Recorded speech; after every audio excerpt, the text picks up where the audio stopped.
රෑ 12ටත් ළඟයි. අපි හොල්මන් කතාවක් පොඩ්ඩක් අහන් ඉමුද. මට මේක කියන්න ඕන වුණා. මේක තමයි නූරු ටකාකා.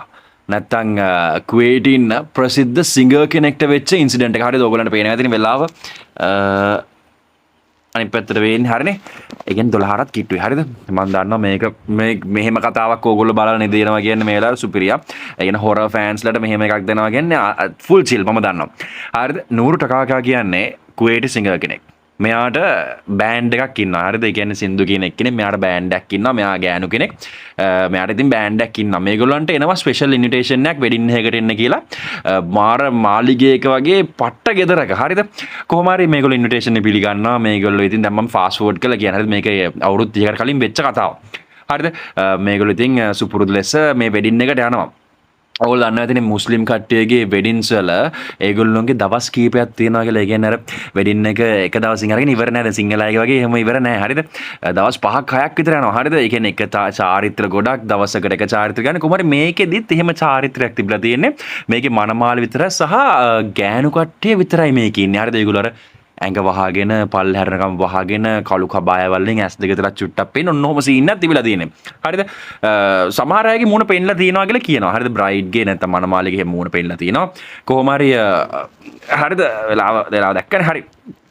නූරු ගිහිල්ලා තියෙනවා. නූරු ටකාක ගිහිල්ලා තියෙනවා. එයාගේ බෑන්ඩ් එකත් එක්ක මෙතන ශ්‍රී ලංකාවේ ඉතින් perform කරන්න. ස්කොටින් එකත් perform කරලා සින්දු කියන්න ගිහිල්ලා තියෙනවා. කොහොම හරි වෙඩින් එක පටන් අරගෙන මිනිස්සුත් එනවලු හොගාලා දැන් ගෑනු කට්ටියත් එනවලු පිරිලාලු මුළු ස්ටේජ් එකම හෝල් එකම පිරලා ගිහිල්ලා. හරිද? මේකේතරම පිරලා ගිහිල්ලා. හරිද? කොහොම හරි පැය 4-5ක් ඔය විදිහට සාමාන්‍ය විදිහට ගෙවිලා ගිහිල්ලා මේගොල්ලෝ perform කරලා ලස්සනට කියලා මිනිස්සුත් ලස්සනට enjoy කරලා ගෑනු කට්ටියත් enjoy කරලා full ආතල්ලක් ගිහිල්ලා තියෙනවා. එකපාරට නූරු ටකාකාගේ ටීම් එකේ එක්කෙනෙක් නැත්නම් perform කරන බෑන්ඩ් එකේ එක්කෙනෙක් කලන්ත දාලා වැටෙනවා. මෙතනින් තමයි කතාව වෙනස් වෙන්න ගන්නෙ. මේ වැටෙනවත් එක්කම නූරු ටකාකා මෙයාව එක පාට අරන් යනවා එයාගේ චේන්ජ් රූම් එකට. අරන් ගිහිල්ලා මෙයා කලන්ත දාලා දැන් ඔක්කොම නවත්තලා බෑන්ඩ් එක බ්‍රේක් එකක් අරගෙන පොඩි විරාමයක් වගේ සීන් එකක් ගිහලා බ්‍රේක් එකක් අරගෙන එක පාට මෙයාව චේන්ජ් රූම් එකට අරන් ගිහිල්ලා අර මිනිස්සයාට වතුර ගහලා සිහිය ගන්නවා. ඊට පස්සේ මෙයා කියනවා මෙයා කියන නූරු ඔයා විශ්වාස කරන්නේ නැහැ මම දැකපු දේ. හරිද? ඊතරම් භයානක දෙයක් මෙයා දැක්කලු. අර කට්ටිය අහනවා දැන් මොකද්ද ඔයා දැක්කේ? එයා කියනවා එක ගෑනු කෙනෙක් නටනකොට එයාගේ අර සාය ඉස්සිලා තියෙනවා. ඒ ඉස්සුනාම මිනිස්සෙක්ගේ කකුලක් නෙමෙයිලු තිබිලා තියෙන්නේ. තිබිලා තියෙන්නේ අශ්වයෙක්ගේ කකුලක්.